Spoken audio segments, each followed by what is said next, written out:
Pakistan remains consistent in its ranking on the Global Terror Index, holds firm to the number 2 spot for 5th straight year, only after Burkina Faso. The terrorism factories it started are now coming back to haunt Islamabad.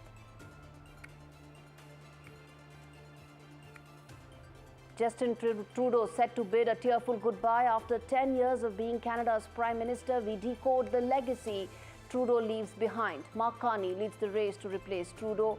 Repairing the relationship with India will be one of his key focus areas.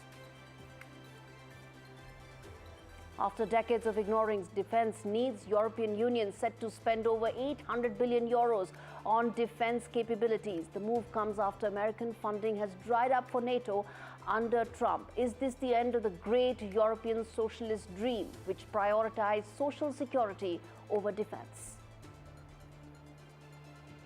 And Indian equities rebound after deep corrections and after factoring all negative news, including major tariff hikes from the US. The Indian market is largely in line with the German market that has also rebounded, and in sharp contrast to the US indices. Will American consumers and American companies be the biggest loser in the high-stakes tariff trade-off?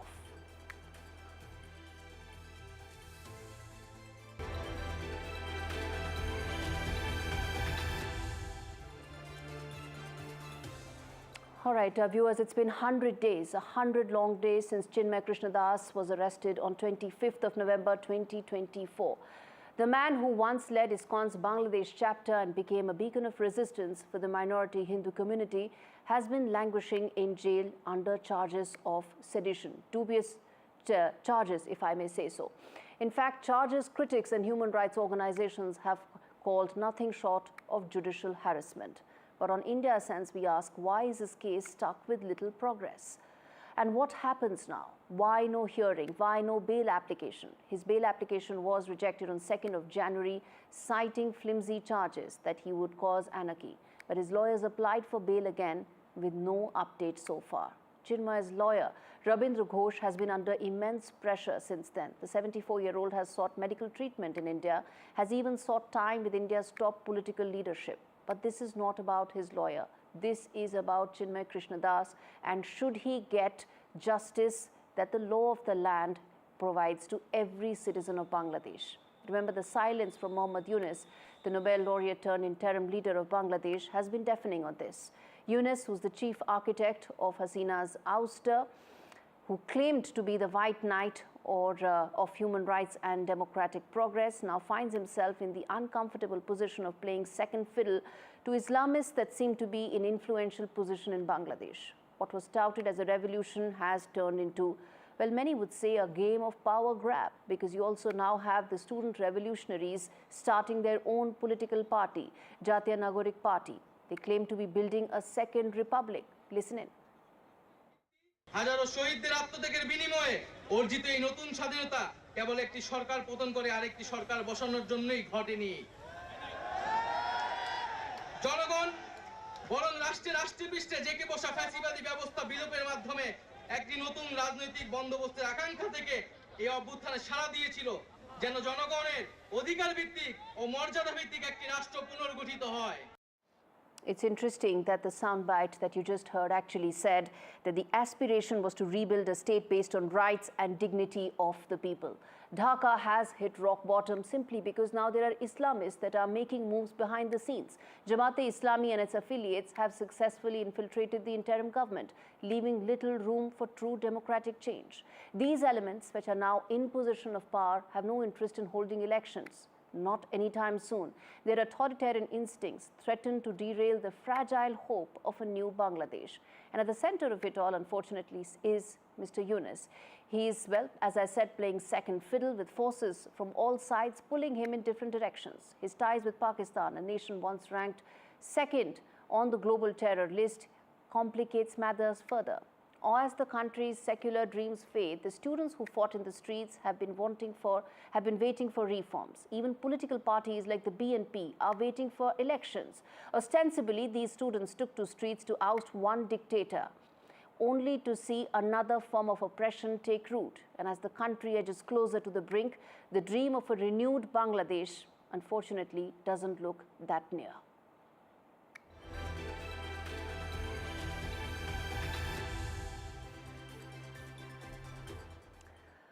Our first wide-angle story on the show this week is from Pakistan. From the world of cricket to the depths of economic, political and internal insecurity, Islamabad has yet to find its footing in any area that demands long-term commitment and stability. And one thing it's remarkably consistent on is its ranking in the Global Terrorism Index. And yet again in 2025, Pakistan is holding firm at number 2 spot. On your screens are those graphics that will play out. 5th year in a row, Pakistan has seen a rise in terror-related fatalities. Terror attacks have peaked 45%, largest surge in a decade. But this is just the tip of the iceberg. As per the index, Pakistan witnessed 1,099 attacks, 1,081 fatalities, and 1,500 injuries. These numbers indicate the first time in the history of the index that any country has surpassed 1,000 attacks in a single year. In fact, this sharp increase in violence has primarily been due to the Tehreek-e-Taliban Pakistan, TTP, whose presence has grown very significantly. The group is responsible for 52% of all terror-related deaths in Pakistan. Not only this, the TTP's death toll has risen by 91% from the previous year, but it also became the fastest growing terror organization in the entire region, accounting for 558 fatalities. This surge is a direct result of the Taliban's rise to power in neighboring Afghanistan. It has emboldened militant groups on both sides of the border. There's also the BLA, that is the Balochistan Liberation Army, that's added another layer of complexity to Pakistan's terror dilemma. In fact, it's a terror complex that itself created, and I'll explain that.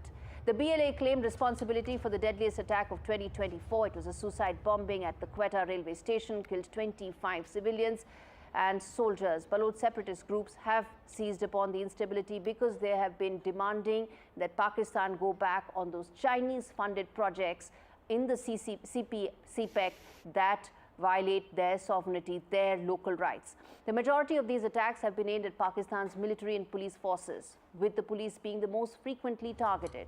This surge in terror attacks is both a symptom and a cause of the nation's long-followed strategy of using terror as a state tool. Pakistan has created this problem. It has for long provided logistical, military, financial support and aid to the Afghan Taliban and the Haqqani network. And it is deeply ironic that ever since the same Taliban that it once created has come back to power in Afghanistan, attacks on Pakistan's soil have risen substantially. Well, in the words of Hillary Clinton, when you have snakes in your backyard, they will come back to bite you one fine day. And Pakistan is, remember, hemorrhaging from several wounds. There is political instability, there's social unrest, there's an economy in shambles, and this global terrorism index that shows probably the worst is yet to come, because TTP has vowed to hit Pakistan's army's commercial interests and comes after Pakistan Army's December attacks on TTP hideouts. It's not for nothing, viewers, that Trump 2.0 is pushing for a travel ban that targets Pakistan and Afghanistan because of the kind of security risks and threats that emanate from here.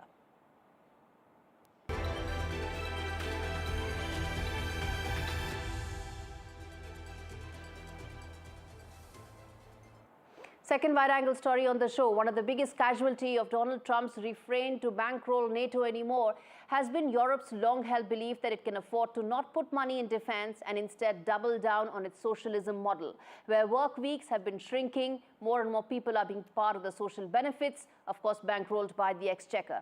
The European socialism model, which rested on cheap Chinese goods, cheap Russian gas, and US-funded security architecture, is pretty much over. Why this is a watershed moment for the continent, this report tells you. We gave you, through this stupid president, $350 billion.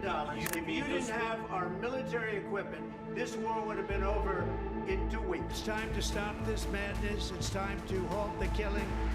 Less than a week after the Trump administration stopped all aid to Ukraine and made it clear Europeans need to pay for European security, Ursula von der Leyen, the EU chief, was forced to cough up over 800 billion euros for the continent's security, to be paid by the entire 27-member European Union bloc. A move that will have a dire impact on the finances of most European countries, which have long ignored their security and defense. Most European nations do not even spend the NATO mandated 2% of GDP on defense, choosing to prioritize social security. The EU average is just above 1%. But some like Ireland, Belgium, Czech Republic, Germany, Croatia, Luxembourg, Austria, Portugal, and Switzerland do not even spend this bare minimum. Years of neglect will mean the upgrade for armed forces will cost large capex for most European nations. Most European governments are struggling with deficit budgets and higher cost of living, both of which could go up more as governments roll back social spends, possibly be forced to announce less populist measures and boost defense spending. A protectionist trade regime will probably end the era of cheap goods. End of the Russia-Ukraine war will allow Moscow to renegotiate the one-sided energy pacts, which will increase gas prices. Add to this the high defense costs, and Europe's socialist model may be dead. But how will this impact popular sentiment and politics on the continent remains to be seen. All right, a quick break on the show. We come back with lots more on the other side. Stay with us.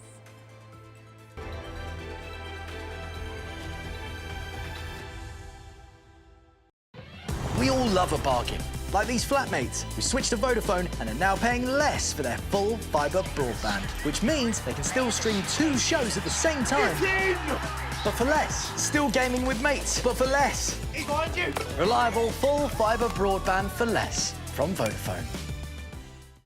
Wouldn't life be so much easier if you could control your blinds at the touch of a button? With Ultra Smart Blinds from Appeal, there's no chains, cords or wiring because these stylish blinds are driven by a rechargeable power pack. New Ultra Smart Blinds from Appeal, the intelligent solution for home shading. What's that? Have you only just noticed? I got it last year. No, not that. That. Looks like a nationwide card. Yeah, I thought you'd know that, Dad. Why them and not me? Just feels good to bank somewhere that's owned by its members, rather than someone like you. Missed me. Because we're owned by our members, we put members first. Nationwide, a good way to bank. Few of us ever look after our ears as much as we should. But when my hearing changed, I didn't want to lose what matters to me. Hidden Hearing understood. It wasn't just about hearing better. It's about living the life I love.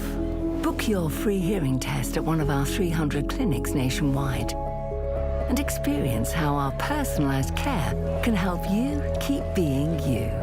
Hidden Hearing. Your hearing is our expertise.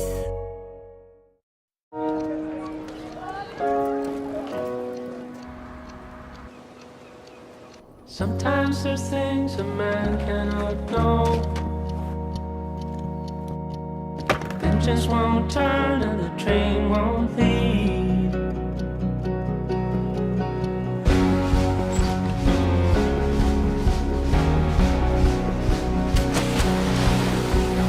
Dawn is coming, open your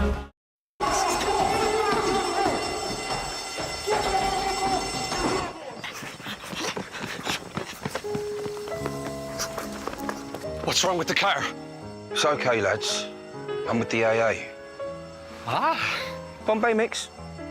Because the AA has more expert patrols across the country, you'll be back on the road in no time. No wonder more people choose the AA. Join today. Sitting quietly while your car is made all shiny. Downtime can be just fine too. Ready meal is piping. Waterproof, on the loo. Just enjoy your back tattoo. Tea break, face break, maybe even watch the ad break. Sometimes it's not time for some tombola, right? It's enjoying lasagna time, chilling with a book time, or time to visit your nan time. Put the phone down.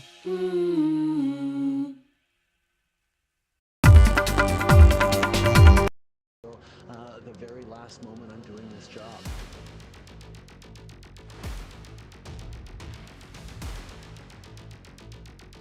This has been the honor of my life serving Canadians. Our Prime Minister, Justin Trudeau. Thursday afternoon, Justin Trudeau fought back tears at what may be his final press conference as Prime Minister of Canada. delivering a speech that was as hollow as his promises. "We've got your back," he assured Canadians, as the reality of his leadership's failures could not be ignored. From a dismal economic growth record to a trade war ignited by Donald Trump, Trudeau's claims of progress are as empty as his political capital. Trump, never one to miss an opportunity for mockery, has referred to Trudeau as Governor Trudeau, joking that Canada might as well become the 51st state. But it's no laughing matter for Canadians, who've suffered under a stagnant economy and increasing tariffs, while Trudeau has failed to negotiate effectively on their behalf. This week, Trump slapped Canada with 25% tariffs on all goods, sending shockwaves through the economy. And while Trudeau threatened retaliation, the reality is the US holds the upper hand. In the end, the best he could muster was a promise of transition to a new leader. But that leadership, many argue, will be better at picking up the pieces than Trudeau ever was. Trudeau's economic growth numbers are dismal at best, lower than even the Harper years, which he once criticized so vehemently. For all his talk of investing in the future, it seems Trudeau's policies have only left Canadians with higher deficits and lower standards of living. You can continue to count on each other. Canadians have been there for each other, for small businesses, for local producers, for friends. Canadians will pull together and continue to pull together with deep, deep pride in country as all of us stand together to defend Canada. And yet, in a moment of self-reflection, he said he put Canadians first every single day. If only that had been true.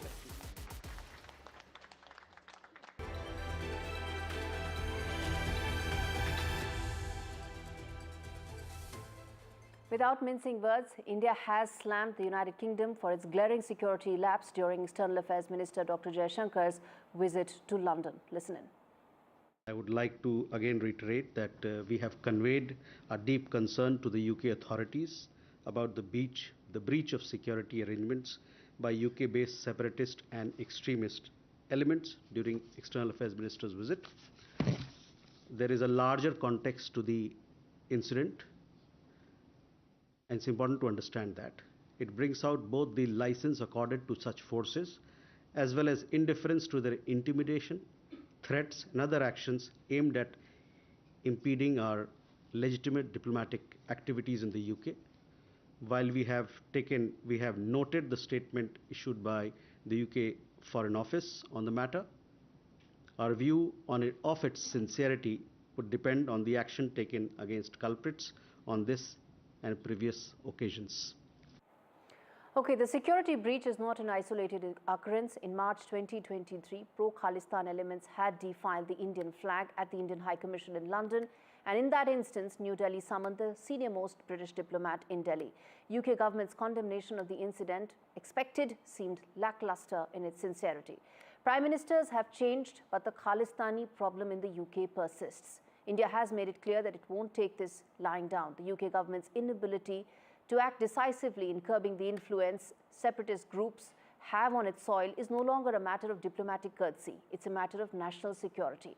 And this incident is a stark reminder that the UK government must decide whether it will continue to turn a blind eye to these extremist elements or take concrete steps to protect diplomatic relations. New Delhi stands resolute, demanding not just condemnation, but the kind of action that speaks much louder than empty words.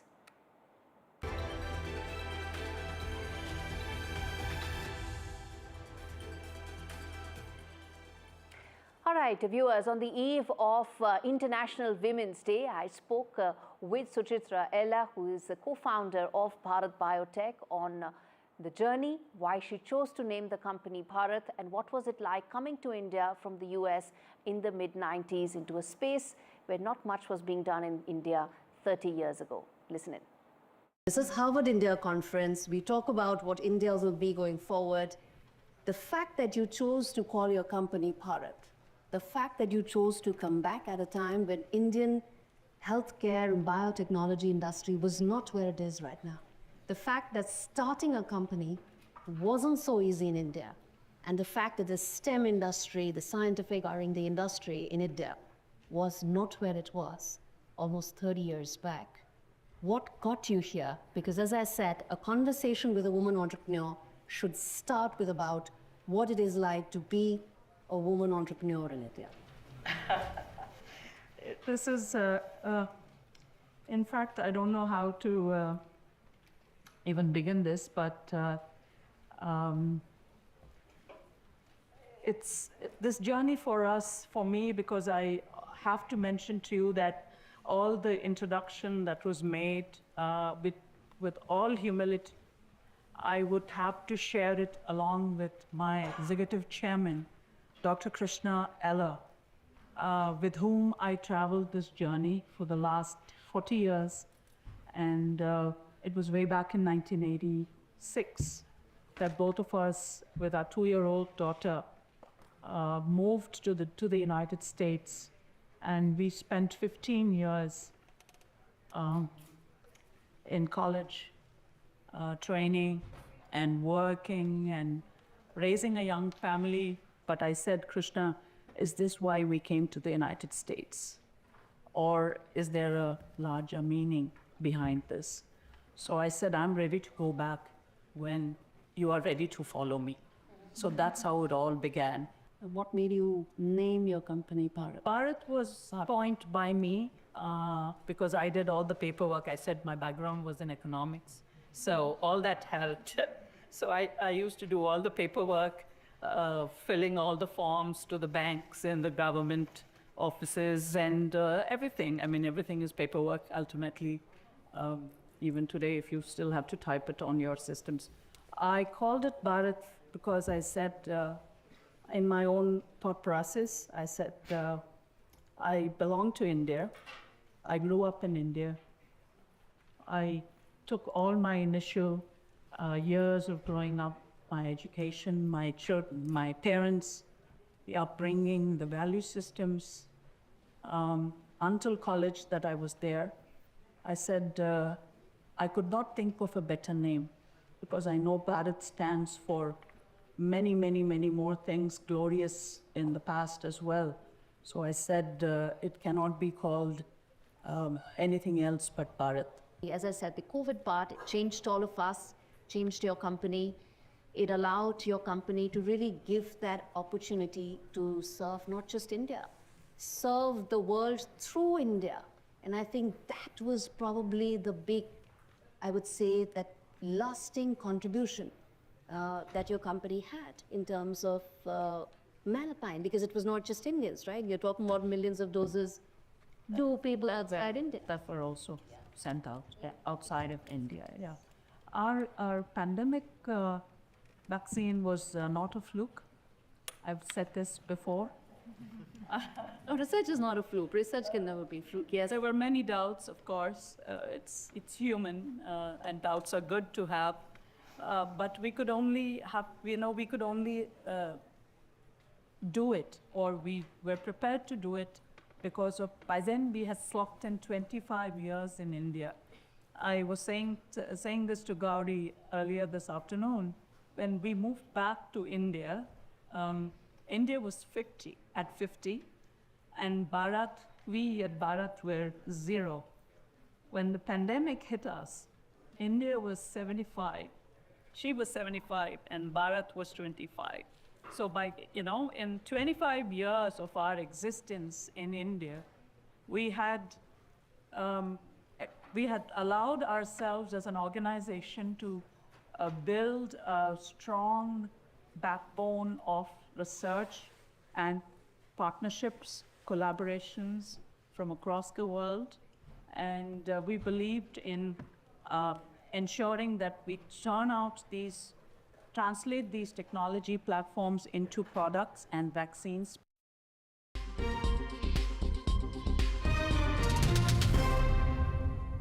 All right, first up on Worldview, China's Foreign Minister Wang Yi has sent a clear message to New Delhi. It's time for the elephant and the dragon to unite amidst escalating tensions with the US, especially after the US imposed higher tariffs on Chinese goods. Wang's words are a clear recognition of the growing global threat. With Donald Trump's political resurgence casting shadows over international relations, China acknowledges that its future depends on fostering stronger collaborative ties with India. By advocating for cooperation over competition, Wang Yi underscores a critical shift in strategy. The focus is no longer just on power plays, but on democratizing global relations and strengthening the global south. The message is unmistakable. If the two giants of Asia stand united, they can reshape the global order, steering it away from the hegemonies that increasingly define our world. What started as a routine parliamentary session in Serbia on 4th of March 2025 quickly descended into utter chaos. Smoke bombs and flares lit up the chamber and at least 3 lawmakers were injured, one seriously as tensions boiled over. The vote was supposed to be about increasing funding for universities, but opposition parties saw it as just another power grab. With whistles blaring and a banner proclaiming Serbia has risen so the regime would fall, the chamber became a battlefield. As tempers flared, eggs, water bottles and even more violent clashes ensued. Serbian media reports confirmed the carnage, with officials later confirming serious injuries. Speaker lashed out, calling the opposition a terrorist gang, a chaotic scene that underscored the deep political and unshakable crisis engulfing Serbia. Months of anti-corruption protests have already left the government reeling, with the resignation still pending of the PM.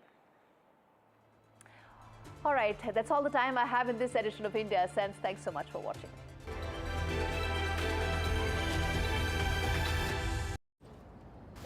I love this car.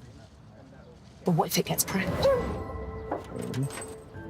Can I actually do this? Oh, yes. What's that like? Said, let's do this. Enjoy the leap with Churchill. I'm a simple man, but now I'm in my 50s, things are getting a little more complicated. Retirement's peeking around the corner, and I wanted to make sure my family would be really looked after if anything happened to me. That's why I decided to learn more about over 50s life insurance from Cover Today. They're the only over 50s life insurer with no waiting period. Unlike other insurers who could make you wait up to 2 years, with Cover Today, you're fully covered from day one.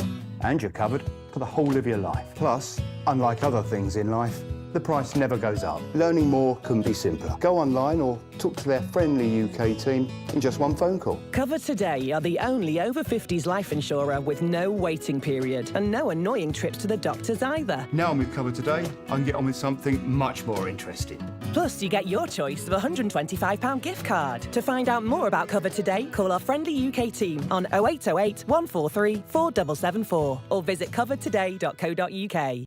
The war in Ukraine continues to put children in terrible danger. Homes, schools and hospitals have been destroyed, energy supplies cut off. Families are still displaced from their homes, now facing a harsh winter without warm clothes, fuel and shelter.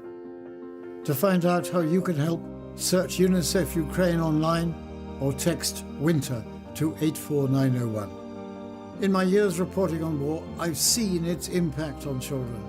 But I've seen how UNICEF makes a difference day by day. UNICEF is providing warm clothes, boots and blankets to keep children and babies warm, and generators and fuel to help power vital services. £32 could help provide warm winter clothes for a baby or young child. Search UNICEF Ukraine or text WINTER to 84901 and help make a difference for children today.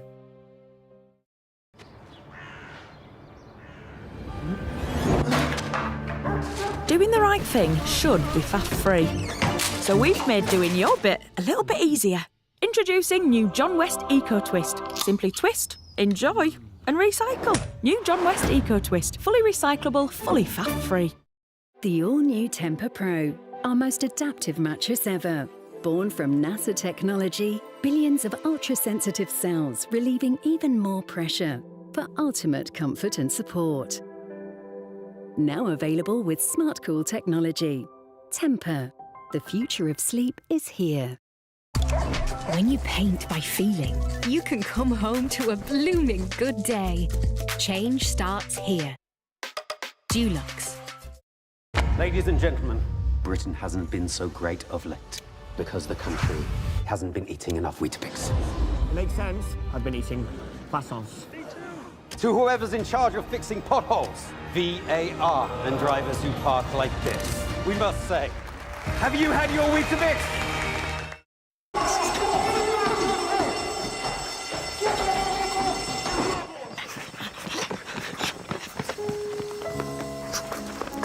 What's wrong with the car? It's okay, lads. I'm with the AA. Ah. Bombay mix. Because the AA has more expert patrols across the country, you'll be back on the road in no time. No wonder more people choose the AA. Join today.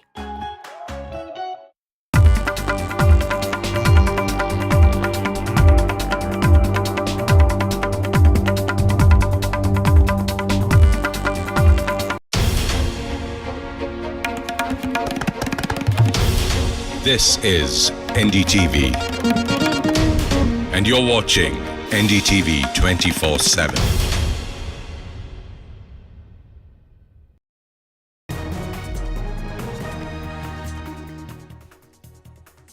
Hello and welcome to the Southern View. I'm Bidar Raghav. Our focus this evening on the Karnataka Budget 2025, the deeper economic question, and what's in it for Bengaluru and the consumers.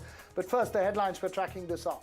Trouble continues for actor Rania Rao as the Directorate of Revenue Intelligence gets her custody for 3 days amidst reports of political links to the scandal. A medical report on the actor rules out any physical torture in jail.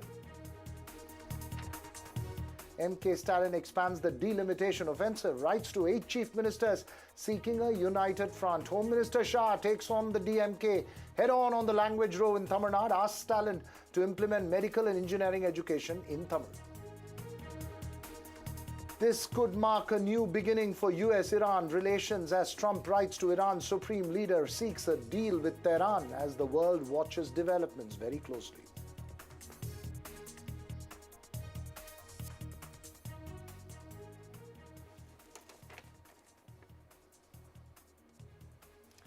First up this evening, the focus on Chief Minister Siddaramaia's record 16th budget. While the focus remained on funding welfare guarantees and keeping the pressure on deficit and borrowings just under permissible limits, the budget had some interesting aspects aimed at consumers, like capping movie tickets in the state at 200 rupees and leaving consumer items prices largely untouched. There are concerns, though, over capital expenditure and increased borrowings and deficit. Karnataka Chief Minister Siddaramaiah presented his record 16th state budget, one that remained focused on the Congress's welfare guarantees and the party's vote-based social groups.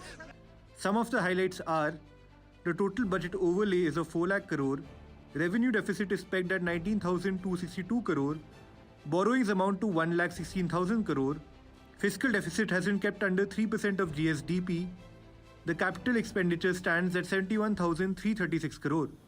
Welfare guarantees to the tune of 51,304 crore figured in the budget presentation. Bengaluru city infrastructure was one of the focal points. 8,916 crore has been earmarked for a 40-kilometer double-decker flyover project. 300 km of additional roads, tunnels have been sanctioned. 300 crore has been set aside for startups. 100 crore for deep tech. While the BJP called it a minority appeasement exercise with long-term financial consequences, the Congress defended the budget as one that balanced fiscal prudence, Bengaluru city's needs, and the party's commitment to welfare measures. With Veera Raghav, Bureau Report, NDTV. It's a minority appeasement halal budget. Priyank, the first reaction from the BJP is that this is a minority appeasement halal budget. How do you respond? I think the BJP does not understand the working of budgets. They don't understand the meaning of revenues. They don't understand the meaning of tax. They don't understand the meaning of revenue surplus or deficit budget. They don't understand about loans. They don't understand about economic empowerment activities. I mean, how is we have delivered 4 lakh plus crore budget. How is it a halal budget? This government, the popularity is very, very low. It is not at all this thing. See, they are in the process of doing welfare schemes. They have come down heavily. They have drastically reduced the capital expenditure, which is going to cost the state very dearly.